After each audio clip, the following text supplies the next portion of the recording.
Create file. Description. Creating Part 1 of the Elf Woman and Dragon story. Path.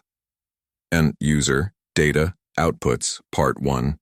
Elf Woman, Dragons, MD, file. Text. Sage walked through the forest with quiet steps. Her long, pointed ears twitched at every sound. Her skin glowed with a faint blue light in the shadows of the tall trees.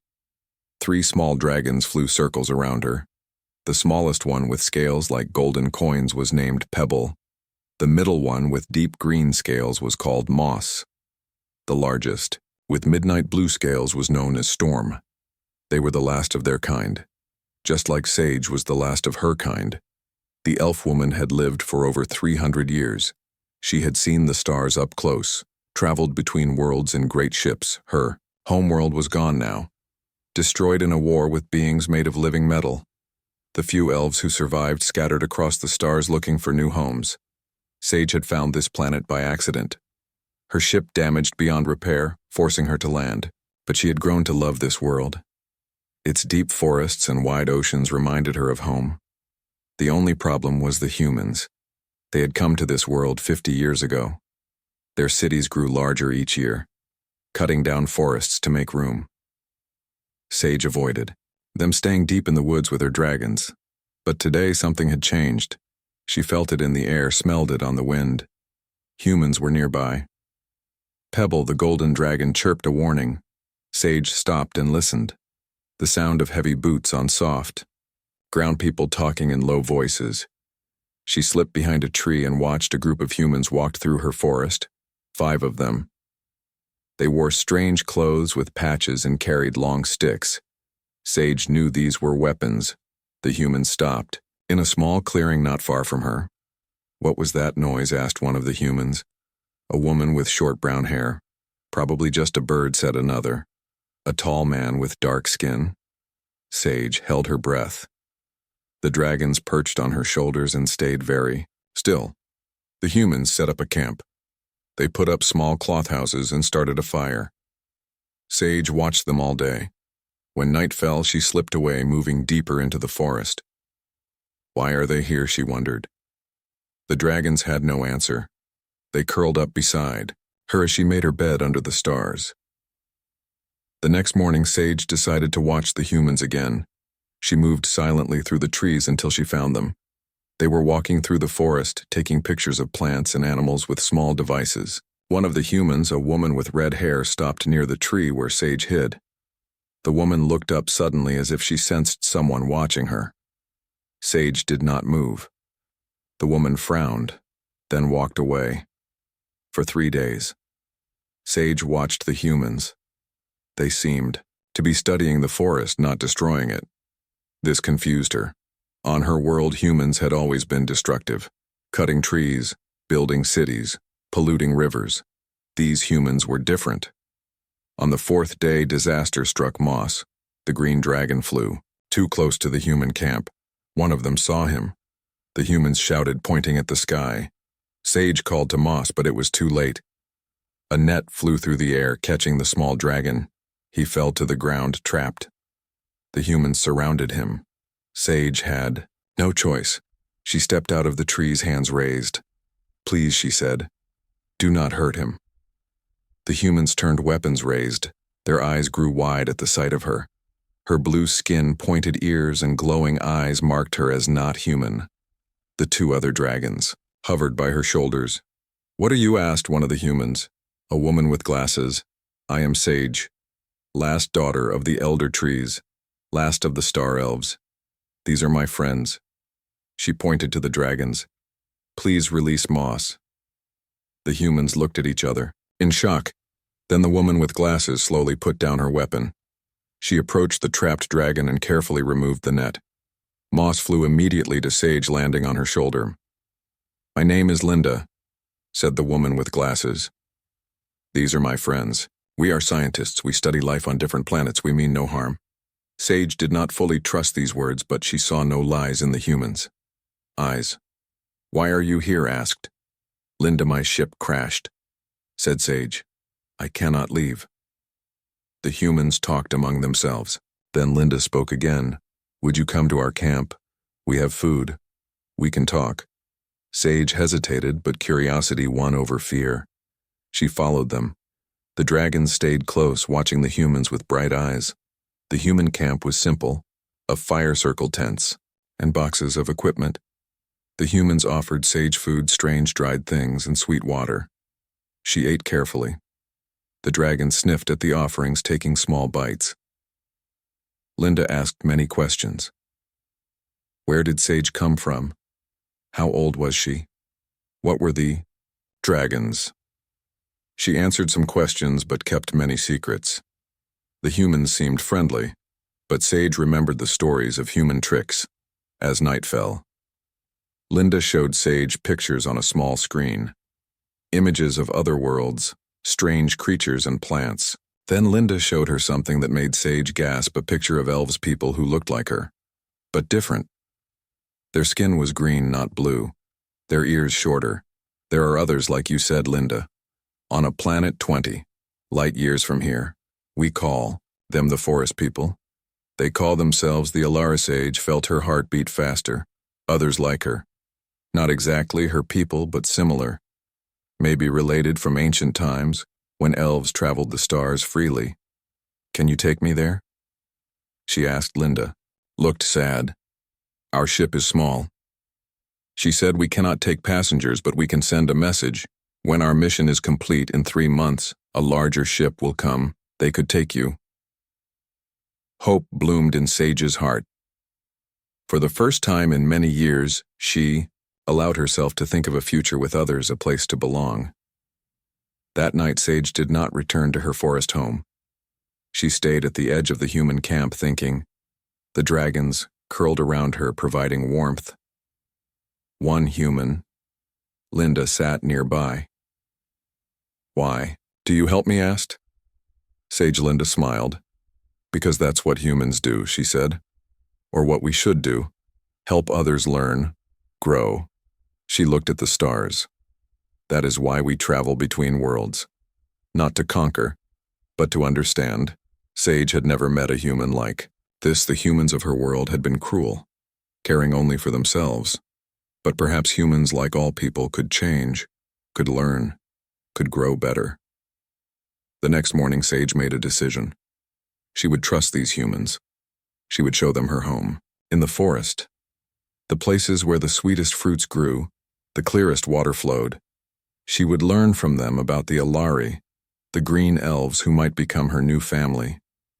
And perhaps she would teach the humans a few things about living in harmony, with a world instead of fighting against it. The dragons seemed to approve. They flew happy circles around the human camp, making the scientists laugh with delight.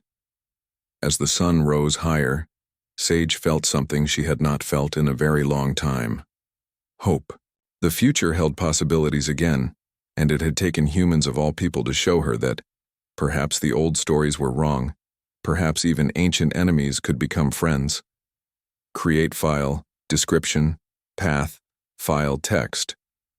Create file. Description.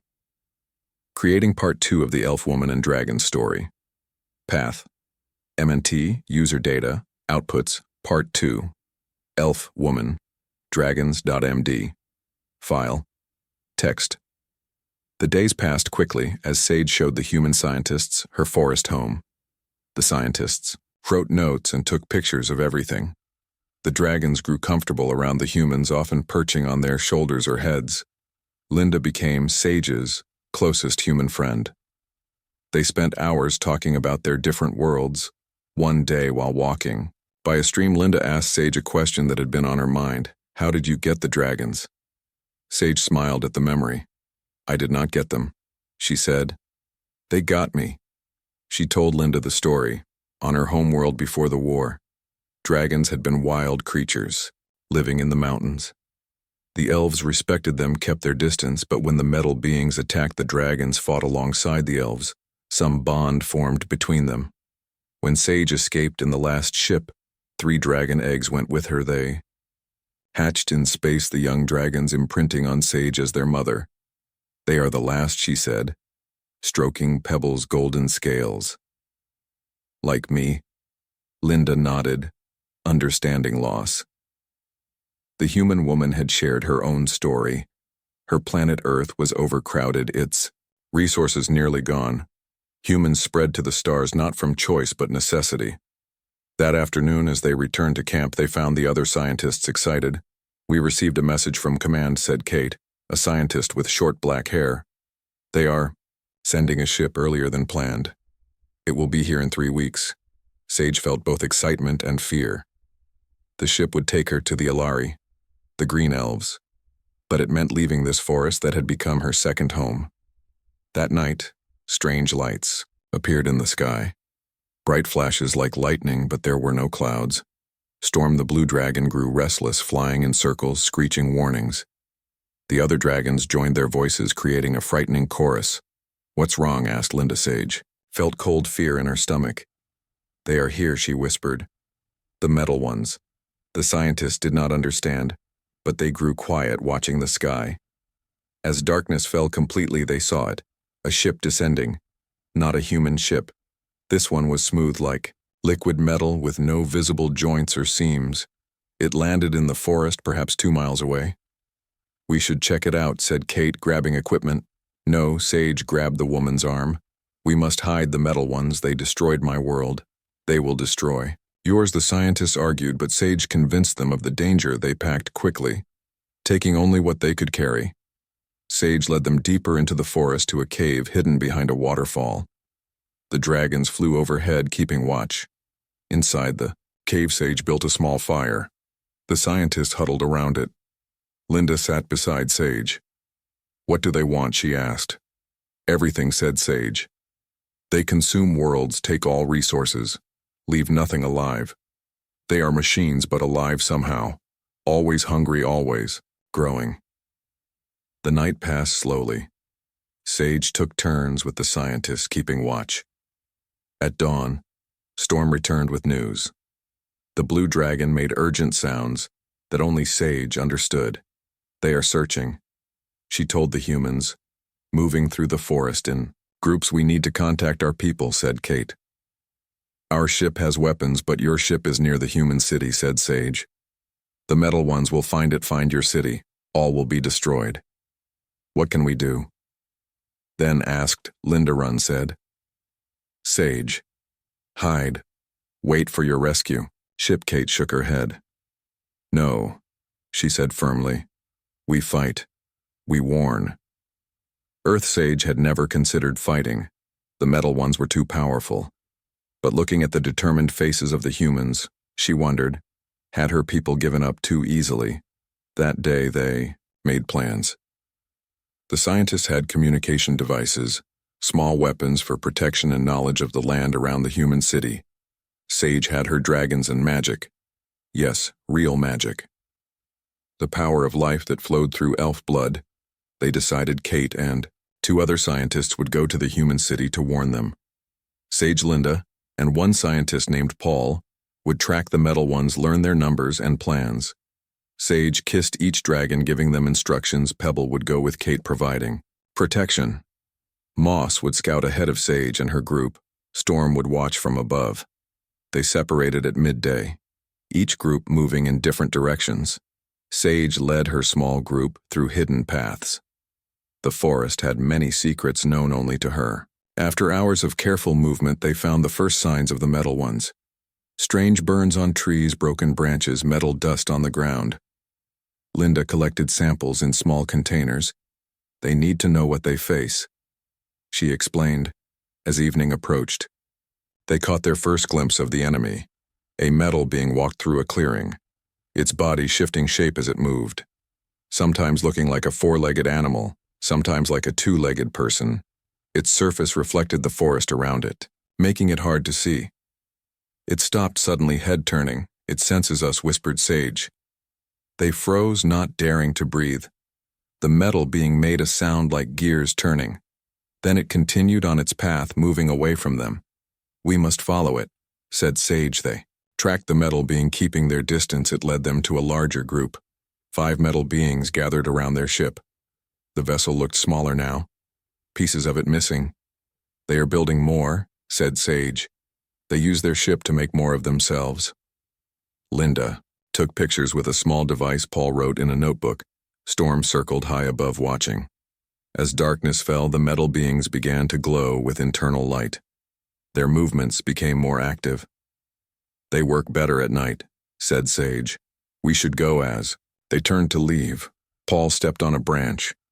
The crack sounded loud in the quiet forest. One of the metal beings turned, its face, if it could be called that, shifted, forming something like eyes. They glowed red in the darkness. Run, hissed Sage. They ran through the forest, Sage leading the way. Her elf eyes could see in the dark. The human stumbled behind her. Storm screeched a warning from above. The metal beings followed, their bodies changing shape, becoming faster. They gained ground quickly. This way, Sage pulled Linda and Paul toward the river. If they could cross the water, they might escape. The metal beings did not like water. It damaged them.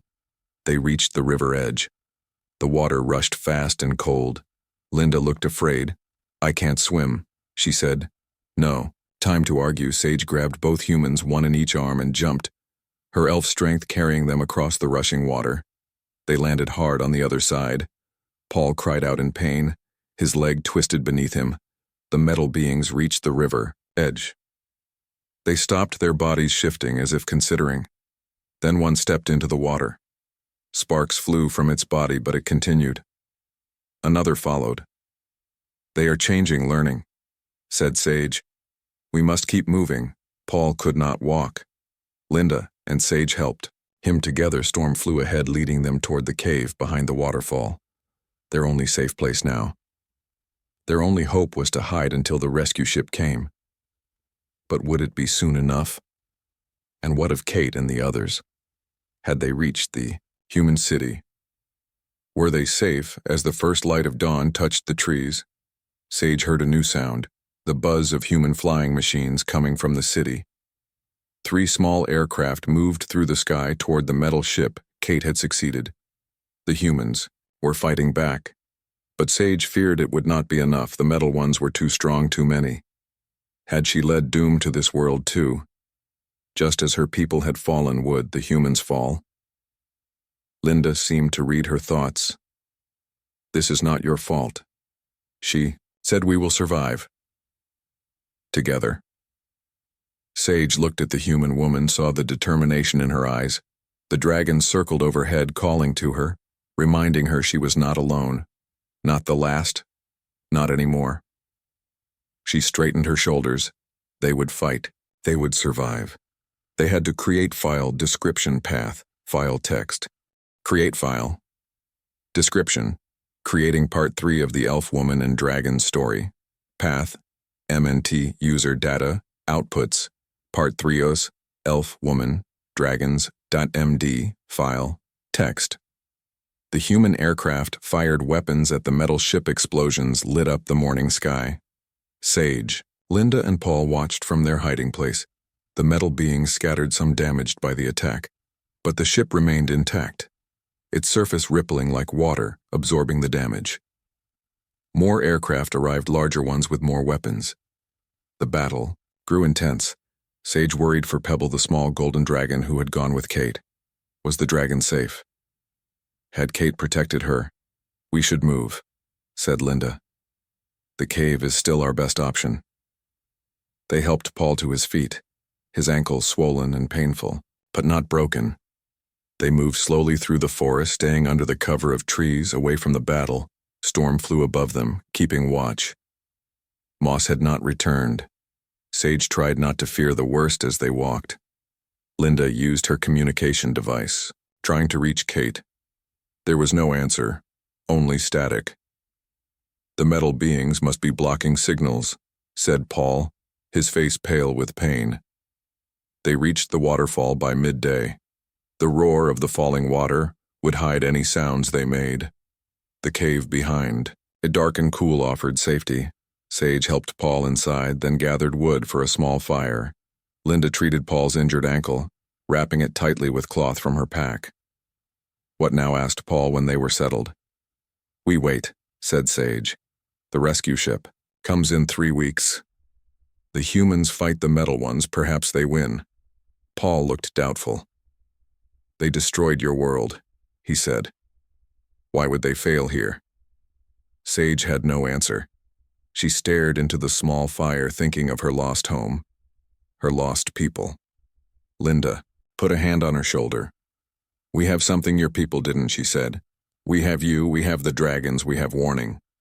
The day passed slowly. They took turns keeping watch. Storm returned with fish caught from the river. They cooked them over the fire, eating in silence, each lost in their thoughts.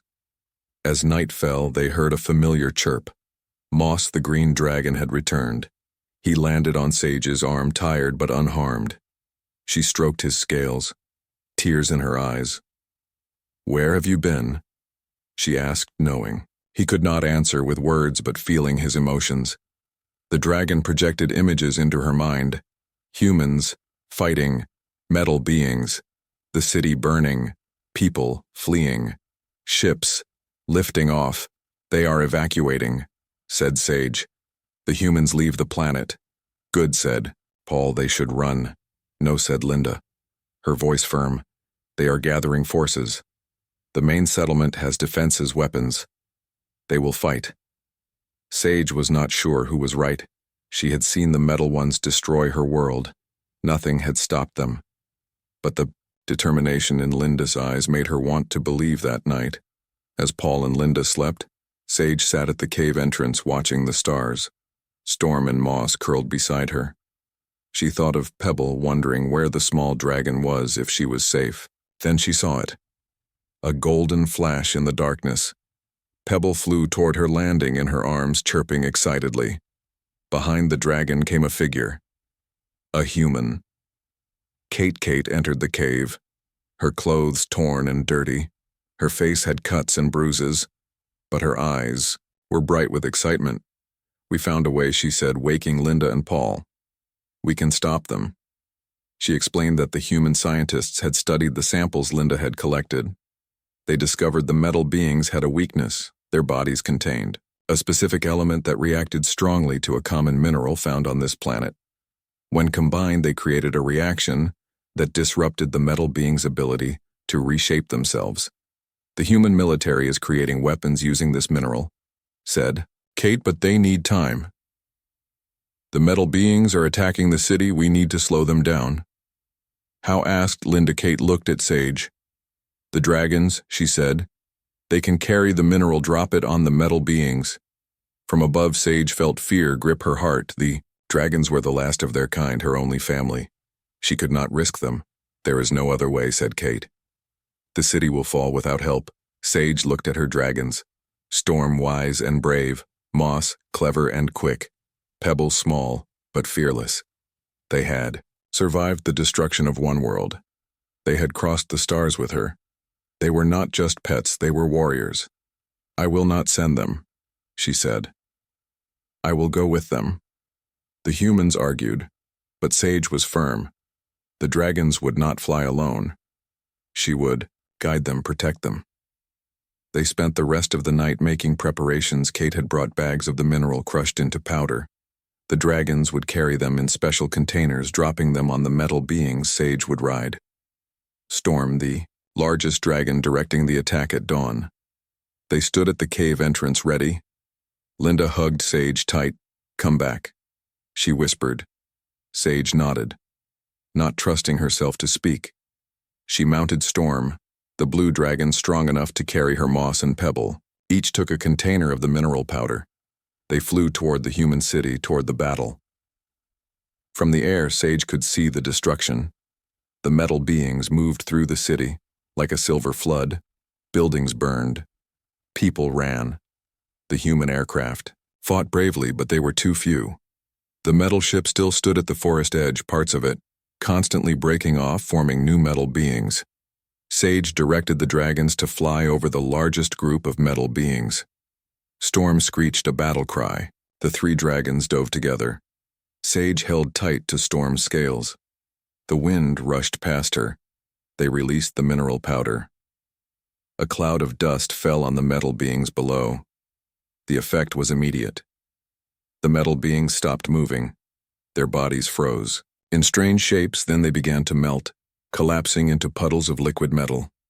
Sage felt a surge of hope. It worked. They flew back to the cave for more of the mineral powder. Kate had been right. This could work. They could stop the metal beings, save this world. For 3 days, Sage and the dragons flew missions over the battle area. The human military pushed forward, reclaiming the city step by step. The metal beings' numbers decreased. Their ship grew smaller as more of it was used to create new beings that were then destroyed. On the 4th day, as Sage and the dragons prepared for another mission, Linda ran from the cave excited. "The rescue ship," she cried. "It comes early." They looked up. A ship descended through the clouds. Not a human ship. This one was elegant with sweeping lines and glowing symbols on its side. "The Alari," said Sage, her heart racing. "The green elves." The ship landed in a clearing near the waterfall. Sage and the humans approached cautiously. The dragons flew circles overhead. The ship opened and 3 figures emerged, tall, slender, with green skin and pointed ears. Their eyes glowed like emeralds.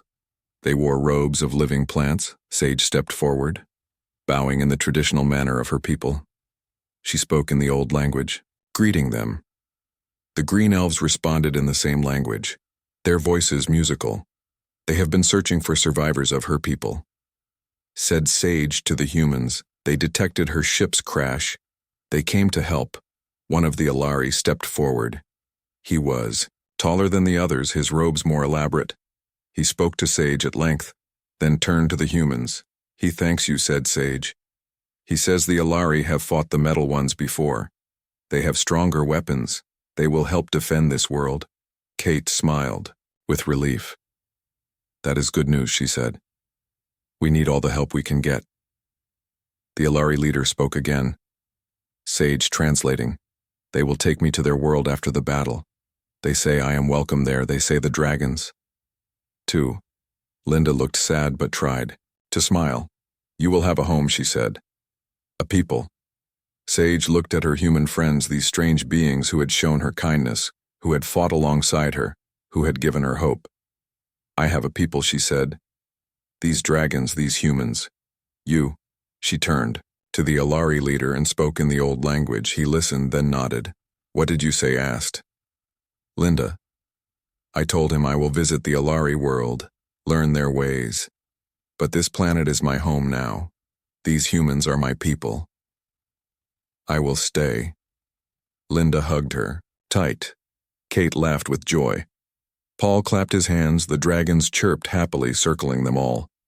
The battle continued for days. The Alari weapons, powerful beyond human technology, turned the tide.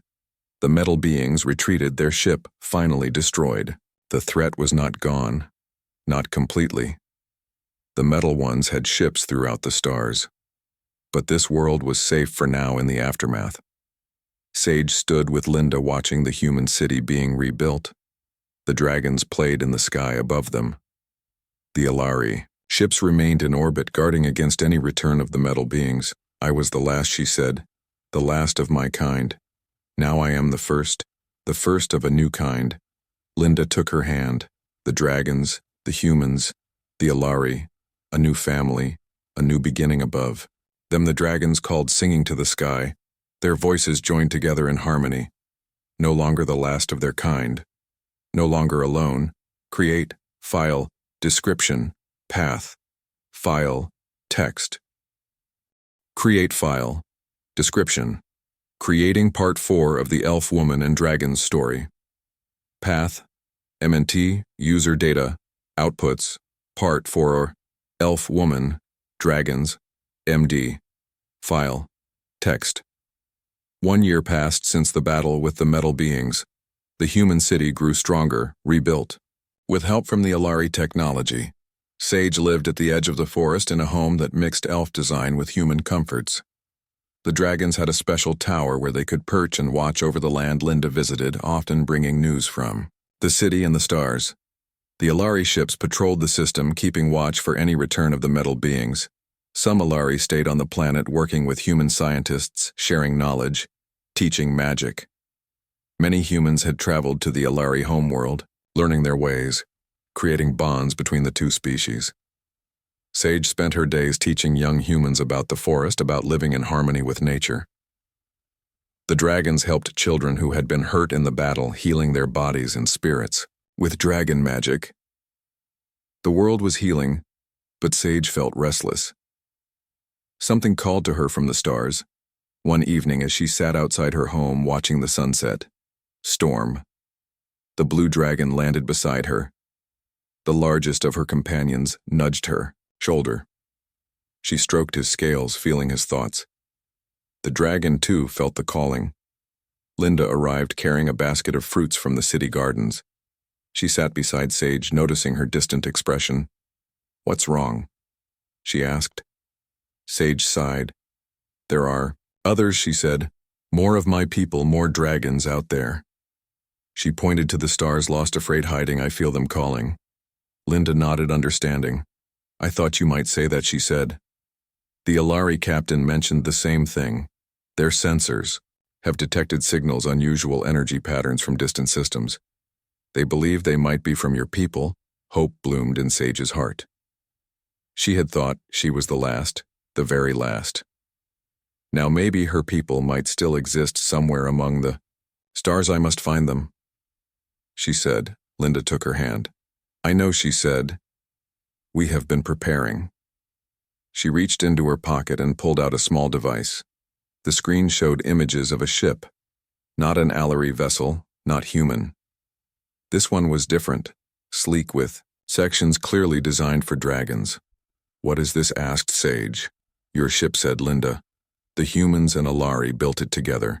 It can travel farther, faster than any ship before. It has rooms for dragons, spaces for growing plants, weapons to fight metal, beings if needed." Sage stared at the images, tears in her eyes. "You knew I would leave." Linda smiled sadly.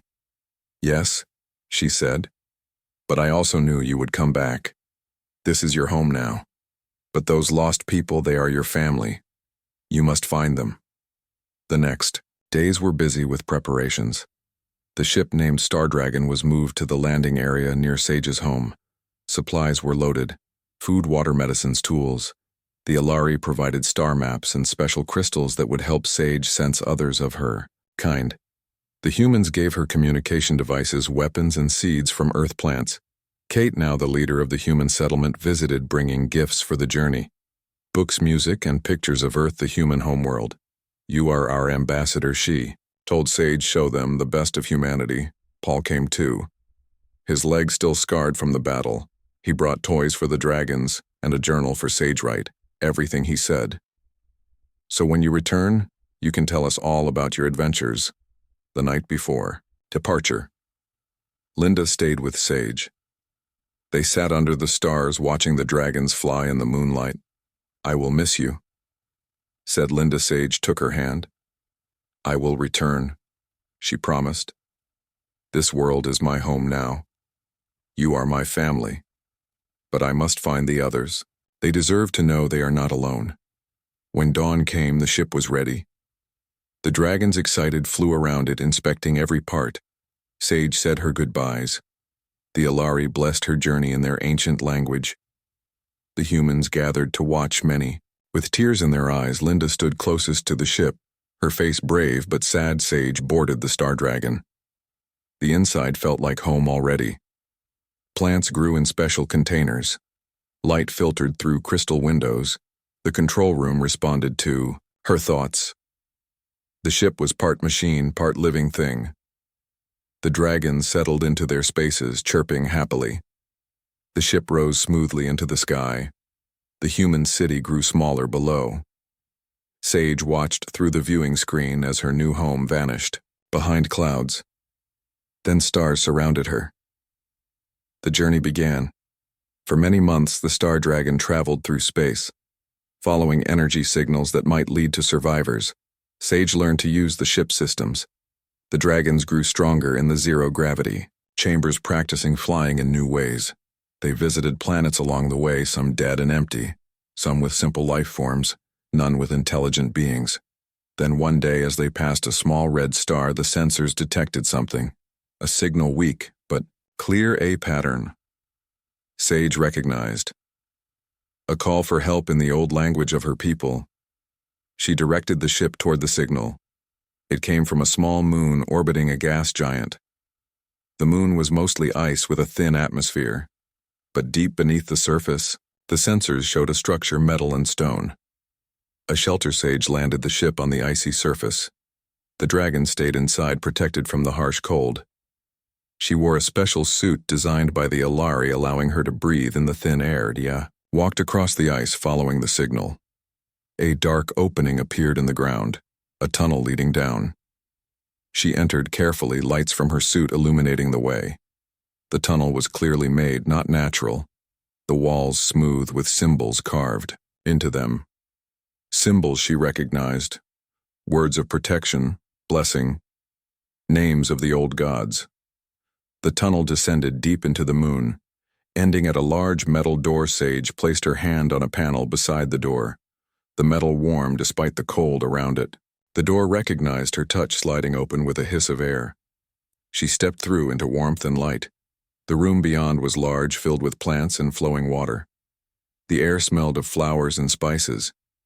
And there before her stood three figures, elves, their skin pale white, not blue like hers or green like the Alari, but elves nonetheless. Their ears pointed, their eyes glowing with inner light. They stared at her in shock. "You came," whispered one. An old male, his voice cracking with emotion. "We called for so long." Sage moved forward, tears streaming down her face. "I am Sage," she said, "last of the blue elves, of the elder trees." The old elf bowed deeply. "I am Frost," he said, "last of the ice elves. We have hidden here for 100 years since the metal ones destroyed our world. They led her deeper into their underground home. A beautiful space carved from the ice and stone gardens grew under artificial light. Water flowed in channels through the rooms.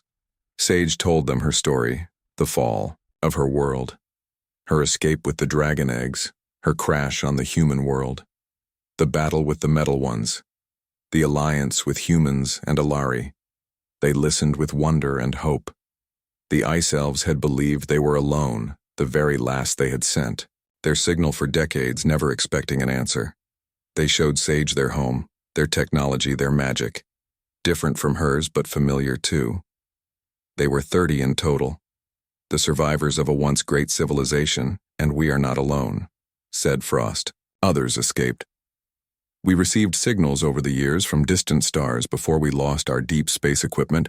More survivors, thought Sage, more elves hiding among the stars. She returned to her ship, bringing the ice elves with her to meet the dragons. The creatures were unknown to them, their world having no such beings. The dragons sensed their kinship with Sage, accepting the ice elves immediately. For many days they shared knowledge and stories. Then Sage made her offer. "Come with me," she said. "Return with me to my world, humans, Alari ice elves, blue elves, dragons. Together we are stronger. The metal ones still threaten the stars, but united, we can fight." The ice elves' council debated long and hard. They had been safe in their hidden moon home for generations, but they were slowly dying, their numbers decreasing with each passing year, their resources limited. They needed a new beginning. "We will come," said Frost, speaking for his people. "We will join your alliance." The star dragon was large enough for all of them, their few possessions easily stored. The ship lifted off from the icy moon, carrying the last of the ice elves toward a new home. But this was just the beginning. Sage knew. There were other signals to follow, other survivors to find as the ship entered deep space, heading back toward the human world.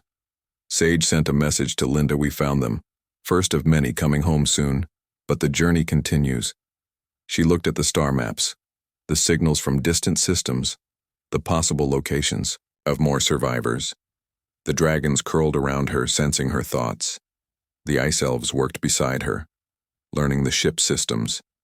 The metal ones still threatened the stars, but they were no longer facing them alone. No longer the last, no longer lost. The elves were finding each other, finding hope, finding strength. And it had started with humans, the most unlikely allies, the most surprising friends. The stars stretched before them, endless possibilities. Sage smiled. The journey was just beginning. Create file. Description, path of file text. Create carve file. Description. Creating Part 5 of the Elf Woman and Dragon Story. Path. MNT user data, outputs, part BMO, elf, woman dragons, MD, file, text. The star dragon approached the human world after months of travel. The ice elves watched through, viewing screens, their faces filled with wonder and fear. They had hidden for so long, meeting other beings now seemed strange to them. Sage reassured them, telling stories of human kindness and Alari wisdom. The dragons sensed the ice elves' anxiety, flying close to them, offering comfort as they entered the system. Sage sent a signal announcing their return and their passengers. The response came quickly from Linda, her voice excited. "Welcome home. The city has prepared for your arrival." The ship landed in a new area, a special landing field built during Sage's absence. The human city had grown larger, new buildings stretching toward the forest. A crowd waited for them, humans and Alari together. Linda stood at the front, her face glowing with happiness. Sage led the ice elves from the ship. The dragons flew above them in formation. Frost the Elder stepped forward cautiously, the sunlight strange to him after so long underground. His white skin almost transparent in the bright light. Linda approached slowly, respecting their caution. "Welcome," she said to Earth. The meeting of species went better than Sage had hoped. The ice elves, though shy, were curious, the humans patient and kind, the Alari formal but welcoming. Within days, the ice elves began to settle, exploring their new home. Some chose to live in the mountains where the cold reminded them of their moon. Others preferred the human city, fascinated by the technology and culture. Frost sat with Sage, Linda, and the Alari leader in the new council chamber. They discussed the future. "We have detected more signals," said the Alari leader. "From 7 different systems, all using variations of elf communication patterns. The metal ones grow stronger too," said Linda. "Their ships have been seen in 3 nearby systems. We must find the others," said Sage, "before the metal ones do." The council agreed a new mission would begin, larger this time. 3 ships would go in different directions, seeking the lost elf colonies. The Star Dragon would lead, guided by Sage and her dragons. "But first rest," said Linda. "Time to heal, to plan, to prepare." Sage agreed. She had been traveling for so long. Her home in the forest welcomed her back. The dragons happy to sleep under real stars again. Linda visited, often bringing news and sitting with Sage in comfortable silence. The friendship between them had grown deeper with distance. One evening, as they watched the sunset, Sage noticed something strange. Storm, the blue dragon, was behaving oddly, flying in circles, making strange calls. The other dragons joined him, their behavior excited. The dragons had never acted this way before. "What's happening?" asked Linda. Sage shook her head, uncertain. Then she felt it, a presence, a calling. Not from the stars. This time. But from within the forest, deep in the mountains, she stood suddenly. "They are here," she whispered. "Not from space. They have been here all along." She called to Storm. The large dragon landed beside her. She mounted him, Linda watching in confusion. "Follow me," called Sage as the dragon lifted into the air. Linda took a small aircraft following as Sage and the dragons flew toward the mountains. They traveled for hours deep into unexplored territory. The mountains grew steeper, the forests thicker.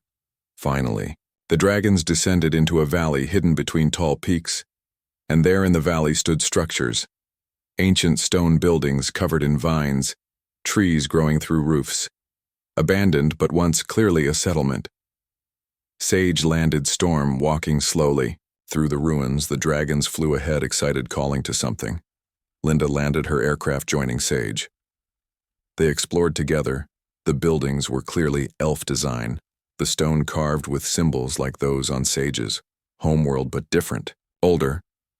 "This place is ancient," said Sage. "My people must have visited this world long ago." They continued through the ruins, reaching a large structure like a temple. The dragons circled it, calling loudly.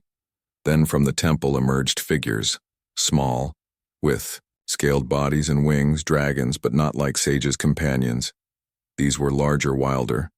Their scales patterns of color Sage had never seen. They approached cautiously, sniffing at Storm. Moss and pebble wild. Dragons, breathed Linda. They survived here, all along. More figures appeared from the temple, tall and slender with pointed ears. Their skin a deep purple, their eyes silver with no pupils. They wore simple clothes made from plants and animal skins. They carried spears of crystal. They stopped at the sight of Sage and Linda. Sage stepped forward, speaking in the old language. The purple elves responded hesitantly. Their dialect ancient, difficult to understand. But they communicated. They were the deep elves. They had lived on this world for 10,000 years. Their ancestors arriving after a great war in the stars. They had hidden from humans staying in this remote valley, with their dragon companions. They know about the metal ones, said Sage, translating for Linda. They have fought them. Before long ago, they have weapons knowledge. The meeting of elves was joyous. Sage sharing her story, the deep elves sharing theirs. The wild dragons accepted Sage's companions, recognizing them as kin, though smaller and different. Linda watched in wonder as history unfolded before her. They returned to the city, bringing news of the deep elves. The council gathered humans, Allery ice elves and now deep elves, representatives from 4 species united against a common enemy. The deep elves brought ancient knowledge weapons that could destroy metal beings without the mineral powder dragons that could fight in space. The alliance grew stronger. Over the next year, more colonies were discovered. The Star Dragon and its companion ships found green elves, hiding on a jungle planet. Gray elves living inside an asteroid, sea elves deep in the oceans of a water world. Each colony brought new knowledge, new magic, new hope. They all came to Earth now, the center of the alliance. The gathering place of the last elves. The metal beings attacked twice more. Each time repelled by the combined forces of humans, Allari and elves. The dragons fought bravely in space, their magic effective against the living metal. The deep elves, crystal weapons cutting through, the strongest metal beings. The alliance held strong 5 years after Sage's crashed landing on Earth. The first elf children were born. Children of mixed heritage, blue and ice, purple and green. Human and elf. Even Allari and elf. The dragons, too, reproduced, their numbers growing. Storm finding a mate among the wild dragons. Pebble, now fully grown, leading a flight of golden dragons. Moss teaching the young dragons to hunt, and Fly Sage stood on a hill overlooking the valley that had once been only a human city. Now it was something new, something never seen before in the galaxy. A place where all species lived together, humans with their determination and courage, Allari with their wisdom and patience, elves of all colors with their magic and knowledge, dragons with their strength and loyalty. Linda joined her on the hill, gray, now touching her hair. The human had become a leader among her people, respected by all species. "Did you ever imagine this?" she asked, gesturing to the valley. "When you crashed, here alone and afraid?" Sage shook her head. "Never," she admitted. "I thought I was the last, that my story was ending." Linda smiled. "Instead, it was just beginning," she said, "and look what you started." Below them, a group of children played, human, elf, and Allari. Together, young dragons flew above them.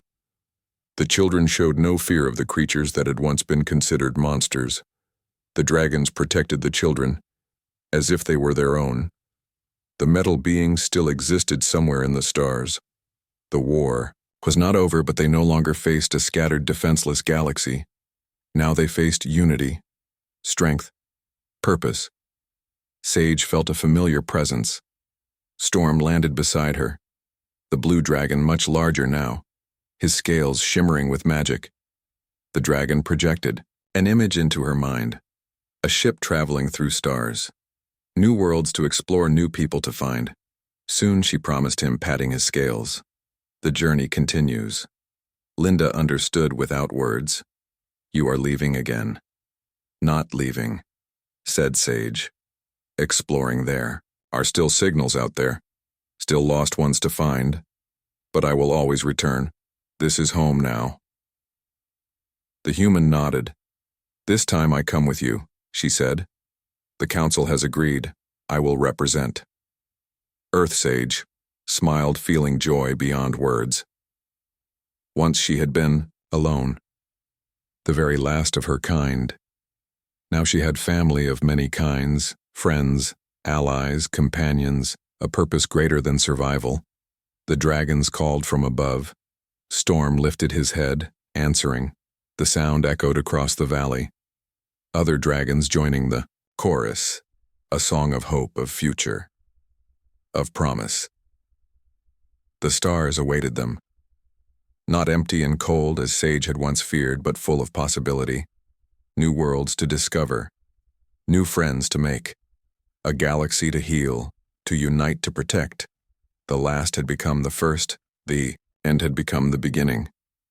The lost had found not just each other, but something more, something greater than any single species could achieve alone. Humanity had shown the way, their determination, their adaptability, their willingness to reach out to the stars to dream of better futures. It was fitting that Earth now stood at the center of the alliance, the homeworld not just of humans but of hope itself.